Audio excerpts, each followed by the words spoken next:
this is how you can download data from CHRS portal. So that is for Persian dataset.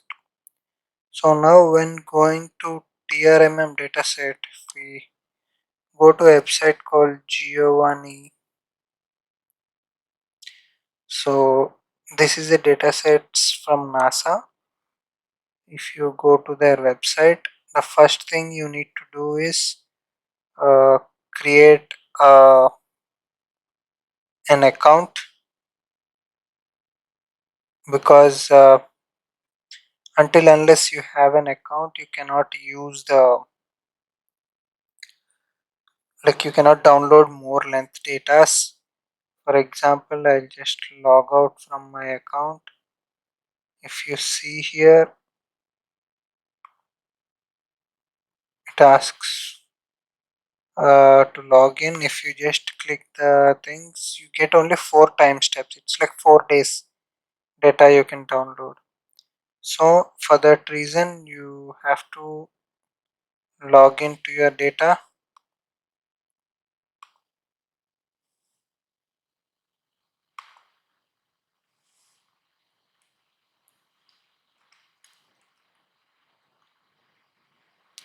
Then in order to download the data for TRMM as well as GPM, you can choose various formats. So I wanted time series of data. So the first thing I do is select the time series of area average.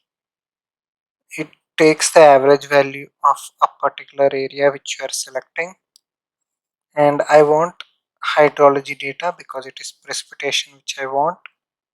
So when I click it, there will be plenty of options popping up. Let's select the date. So if we see here, the starting date starts from 1948. Okay, everything is loaded.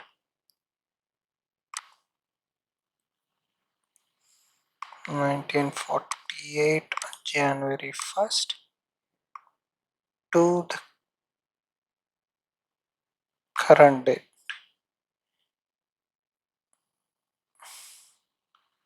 Okay, so no variables are available. Let's go to 2000. Hopefully, yeah.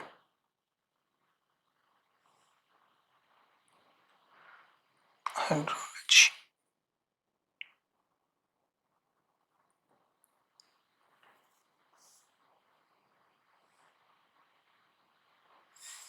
And if we see here, there are 4 coordinate systems. It's like a bounding box. You can either go here, go to the area where you want to get the data, and draw a box. You see, this is how you can draw a box. Or you can upload a file again using various things like whatever we have seen in the previous CHRS portal. There itself we can get various shapes and use those shapes for downloading the data. For now we will just see the bounding box. If you see here, there are plenty of data like TRMM, M2, TMN, and so on, with units of mm per hour, similar to mm per hour, kg per meter square second, meters, and so on. And also the temporal resolution, 3 hourly, monthly, daily. So let's do one thing. I'll search for only TRMM data.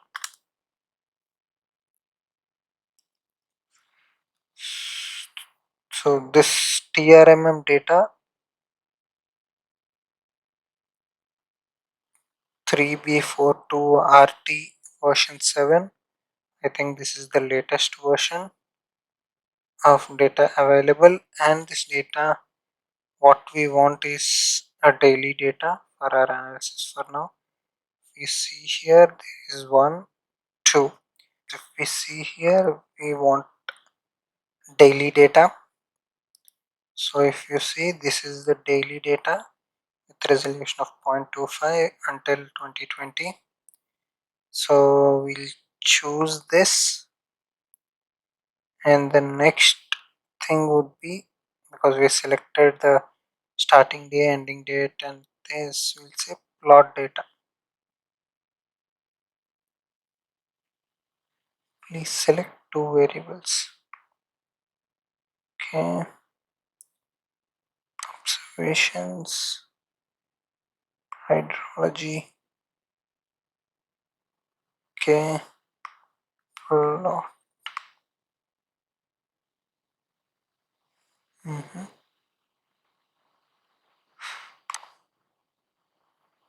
Time series area average. Sorry, it's not area average. Difference is time series area average. So that does not need two variables. When you're calculating difference, means you're calculating difference between two variables. Without knowing, I've just clicked the differences. So we'll just click plot data. It takes some time to get all the data. If you see, I've already did for one variable, where you can see it is showing the data from the state to the state and the region also. So what you can do when you get this is, you can check the inputs, what are the bounding boxes and what are the data you are getting. You can see how the data is varying per day. And the next thing you can do is download. There are three options again. The easiest option for our analysis would be a CSV file, until unless you have a necessity to download netcdf files. So you can just click here and wait for the data to download. Simple as that. See, this thing takes a little bit time because it tries to extract the information from the source. So this is how you can download TRMM data. And coming to GPM data, instead of this, if we just remove this and say GPM, first we need to select hydrology because we need precipitation.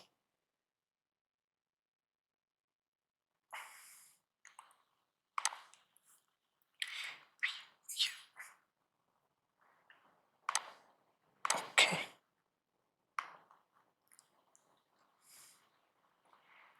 Yes. gpm-imerg, because general GPM data is similar to TRMM data, whereas gpm-imerg is the next version of the after discontinuing the TRMM data. So similar to that, we will choose daily data of GPM. If you see, there are half hourly, daily, and daily.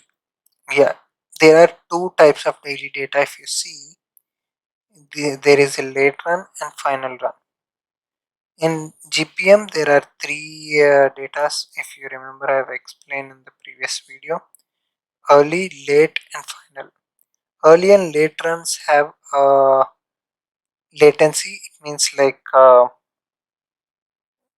depends on when the data is observed and when it is processed and the output is obtained. For near real-time understanding of the data, like if you are doing some real-time controls, then you can use early run or late run.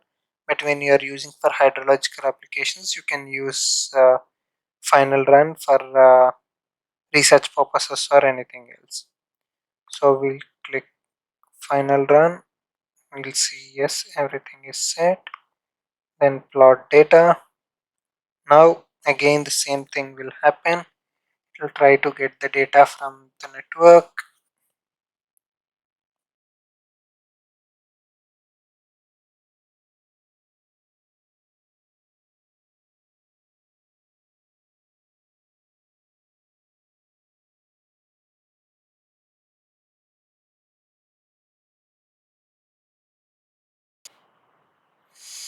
Let's just wait for a second. In the meantime, I will be showing how we can download CHIRPS data. So if we go CHIRPS data, so if we go to CHIRPS data website,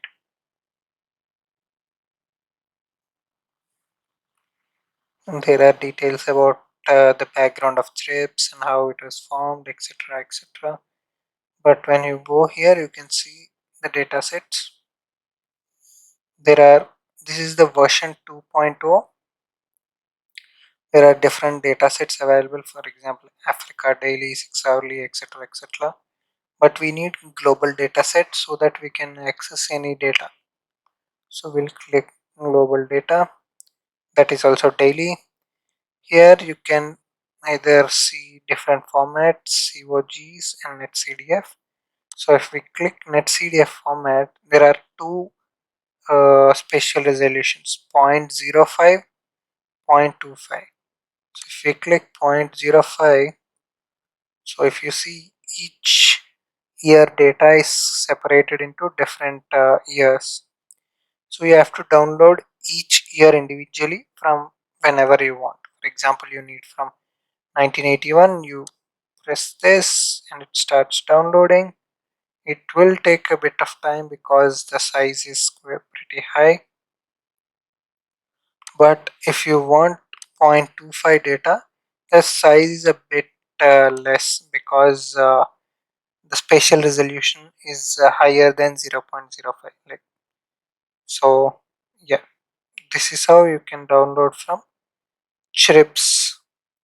So going back to here, it's still trying to get the data.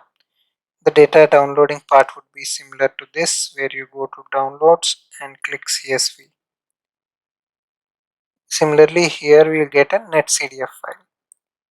So using these websites, you can download datasets for Persian, TRMM, gpm-imerg, and CHIRPS. In the next video, we will see how we can analyze this data and also how we can extract data from netcdf. So I hope you have understood which websites you can go on to be able to get the data. If still something is not clear, kindly let me know in the comments so that I can answer it. If the video is of some use, give it a like, subscribe to the channel and share it with anyone whom you think this information might be useful.